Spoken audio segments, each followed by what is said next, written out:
Чечен Республикасында халек булган батыр солдат Александр Виссарионов исемен йөртүче урамда техника гөрелтесе. Берәүләре булачак юлга вакташ төшәсә, икенчеләре кынны тигезли. Юлчылар Ринат Халиуллин һәм Виталий Сидоров күәтле техника белән түгел, кайчы һәм җипләр белән идарә итә. Аларга бүген юлга геоятмә җәю йөкләнгән. Bizning yo'l bo'lacak песок була, birinchi katlamayında, ikinci katlama ШПС, то есть щебеночно-песчаная смесь дип аталайны. То есть щебень һәм вак фракциялардагы смесь. Щебень белән песок арасында сетка була, геосетка безнең данный егетләребез кисә.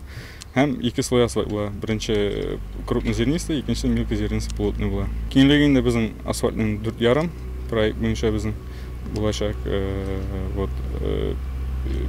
Песогында безнең G 30 сантиметрларында, ШПС 5,1.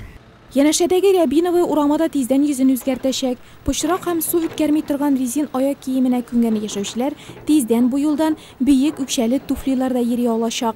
Мондый перспектива аларны бик куандыра.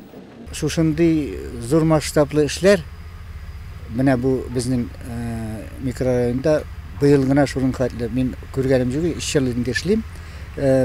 Төс рәисе булып былтыр шулай ук менә халык бик зарланган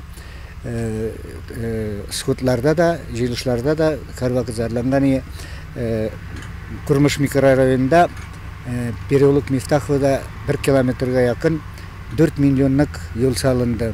Ә менә мондый масштаблы эш бу микрорайонда беренче мин в общем үземнең ис китә инде. Рәхмәт. Ничә еллар юлсыз яшәгән Көньяк-Көнчыгыш микрорайонында яшәүчеләрне Нурлат юлчылары шунлап та сыйфатлы юл катламы белән сөендермәкче. Моның өчен яңа технологияны эшкә җигәргә торалар. Безнең әле бу урамнардан калатан бөтен урамнарда бар бу микрорайонда. Аларны эшләячәк без. Безнең кайбер урамнарда хәзер җир ул болотистырак инде. Ул инде бик нык түгел. Шуңа күрә без анда яңа метод кулланачакбыз. Ул безнең стабилизация грунта дип атала. Ул инде теге булай аңларчын әйткәндә җирне известь белән бергә инде болгатып җирне катырачакбыз. Шул метод аркасында без инде уйлыйбыз безнең юлларыбыз инде озакрак сакланыр дип. Юлсызлыктан интеккән микрорайонның тагы бер урамында быел 1 километр 240 метр озынлыгында юл түшәләр дип көтелә. Юлчылар биредә җир эшләрен башкарган инде. Мотор исемне йөртүче әлеге урамның быел йөзе дә мотораячак. Имәнлек урамында ниһаять юл салыначак.